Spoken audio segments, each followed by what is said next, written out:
Hello, welcome to the channel. Today I'll be doing a brief overview of my camera and audio setup. Let's start from right to left. So starting from the top, we have a tripod. I used this in my first video, my camping video. I've also used it when I did my bike packing trips. It's pretty convenient. I do like that the legs are kind of malleable and they can go against things, like against pipes and stuff. If you have a handrail or even like a bike, if you're setting it up for something, it's a little bit more, there's more scenarios where you can use this. So I connect my GoPro to this using like a threaded GoPro mount, and it just screws to any normal tripod that you would normally have cameras or something set up. Unfortunately, with the GoPros, they're a bit top heavy, so you do have to go pretty wide with these legs, but it's nice overall. Right here, this is a clip that I clipped to, oh my gosh, all kinds of stuff. In my bike packing video, my second video, I used this. I clipped this to my sun visor, and whenever there was something that I wanted to film while on the road, I just flipped the visor down. The camera records upside down, obviously, but it's no big deal. It's pretty easy to upright the footage. It's pretty nice. You can pivot it any way you want. It's obviously GoPro brand, so it's not some cheap Amazon buy. It has grooves for if you have like clothes or something to have a little bit more bite. And it's also magnetic. And I mean, this thing sticks to a lot of stuff. You can stick it to the side of your vehicle or whatever you want to use. I probably wouldn't put this on the hood and like ride down the interstate. That's probably not the best idea, but it's pretty good. Pretty convenient. And I've been over this before. This is my charging case. It's got all my batteries and stuff in it. I don't know how many batteries I have. Quite a few. These are I can't remember what GoPro specifically calls them. They're like high output or endurance batteries. The white ones. I prefer these over the blue ones. I'll skip GoPro for a minute. I'll go over some of the specs and the settings and stuff that I use. My bike packing overview video. I'll show you the mount that I use for the helmet. I've used this for a lot of different videos and stuff. Probably gonna have some in the works. Hopefully in the near future I'll have the Greenbrier River bike packing video compiled. Unfortunately, I didn't use the GoPro on that, so they're all phone footage, but it's still pretty good quality overall. A lot of it's in portrait instead of landscape, so hopefully we can figure that out. So I guess I can go over that. So for my Greenbrier River video, I used this phone that I have now. This is a Galaxy S22 Plus. It records pretty good footage. I think max is 1080p. I don't think it shoots 4K, so a little bit under the normal nowadays, but for what I used it for, it was perfectly fine. Yeah, I'll do the GoPro in a minute. So this is my audio setup. I use the DJI Mic 3. It's pretty nice. So I've got it on me right now. Let me take this off. Hopefully it doesn't make the quality bad, but it's a pretty small transmitter. You can buy a receiver that you can hook to a camera or your phone or something like that, but I just use a regular transmitter. It has built-in storage, so it's pretty convenient. Unfortunately, you can't like timestamp it, so you just kind of have to crop it in to wherever it works. But functioning wise, it's very simple. Power button, and also the on-off, like start and stop. This, I'm pretty sure, is a like connectivity mode, but I don't use that for my setup. Inside the bag, there's a few accessories. I didn't opt for the big kit. Sometimes there's a receiver and a transmitter kit, and you have two transmitters with a receiver in the middle, and it has its own like charging case. But this is just a soft, simple case. So this is the charger, but also if you hook this to the mic, this is how you upload it to your laptop or computer or whatever you're going to use to edit. Some extra accessories. So I have right now, there's a clip option that you can take off the back. It's magnetic, and it has several positions. But if you don't want to use this, they've got a magnet that you can put underneath your shirt and put your mic up against it if you want some like kind of low profile setup. The magnets are pretty robust. They work pretty good. There's also another sock. I think this is for less aggressive wind noise, but I just leave the more aggressive one on. It seems to cut through if you don't have wind noise. It just helps with kind of the background. But I mean, there's plenty of other pockets you can put other stuff in if you want, but super convenient. The unfortunate part about having something this small is it's pretty easy to lose. It's not something that's super big. I carry like a Pelican case with all my GoPro stuff, and it's kind of hard to lose that. But this little thing, you can definitely throw it in the back of your car and forget about it for a little while. But let's get this back on.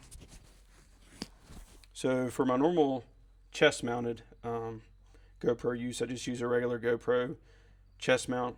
I do cinch it pretty tight because I know if you're doing anything, if you're walking and stuff, the last thing you want to do is have a bunch of bouncing and stuff. It's kind of annoying.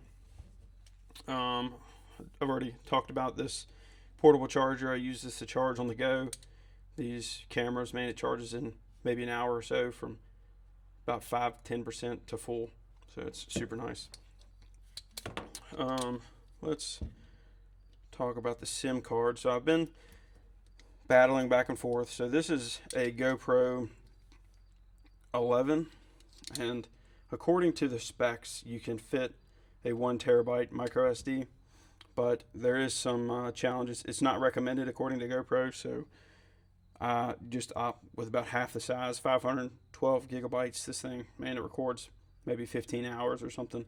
This is the Extreme Pro SanDisk version.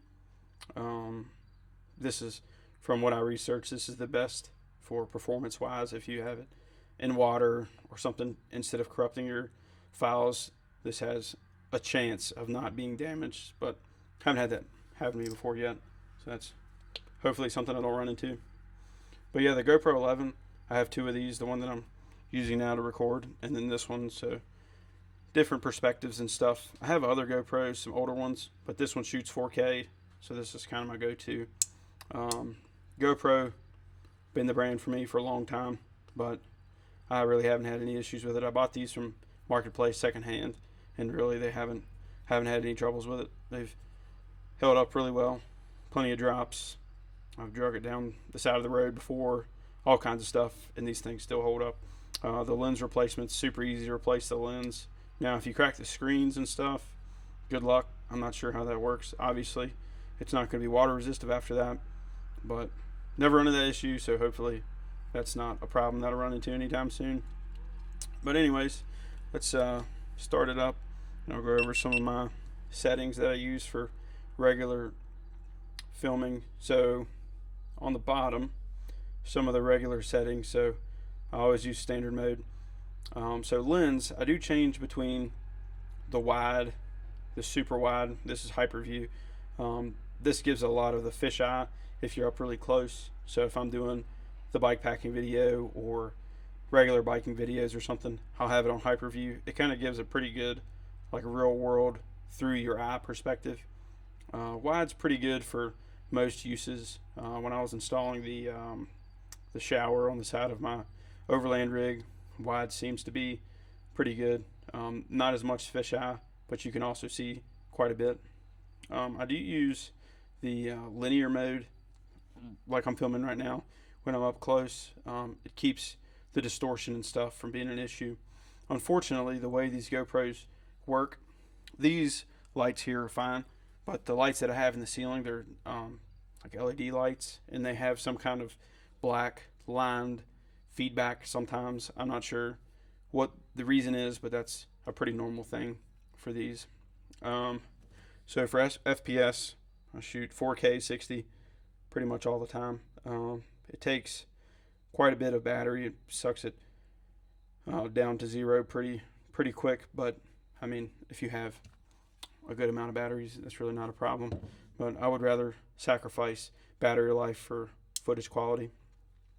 Keep Hypersmooth on. Turn a lot of this stuff off. It kind of saves with a little bit of that battery life. The zoom, I keep it 1x.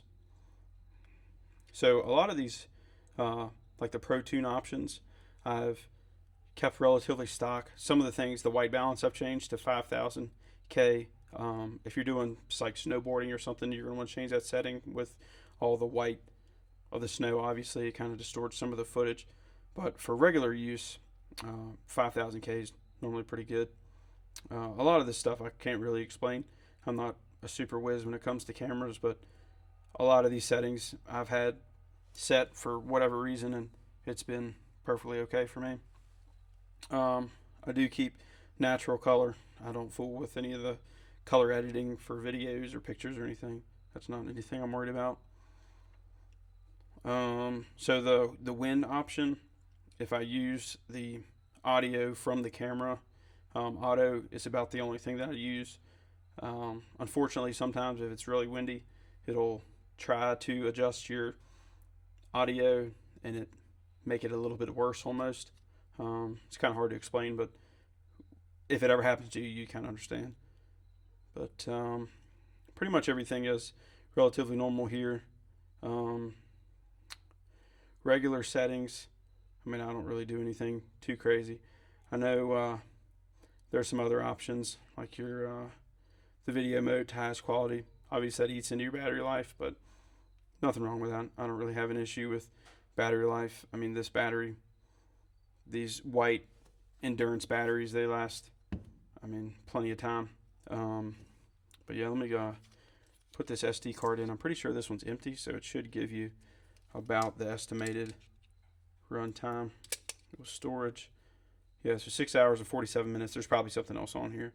I know the one that I'm filming right now has 14 hours and 50 minutes of storage left, so you have plenty of time. I did use the 1 terabyte option, and you have, I think it was something insane, 40 hours of storage. But being realistic, I mean, there's not going to be a time where I'm filming 40 plus hours of footage at one time for the near future. But yeah, I hope a lot of these settings you all can take and use for your own GoPro.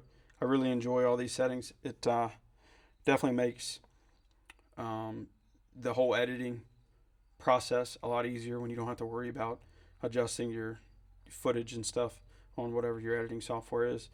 So super convenient. I would recommend any of these things that I use. These are definitely the go-to. I haven't had any issues as of now. Maybe in the future, but we'll get to that at a later date. But anyways, stay tuned for my next video. Hope some of this kind of helped out.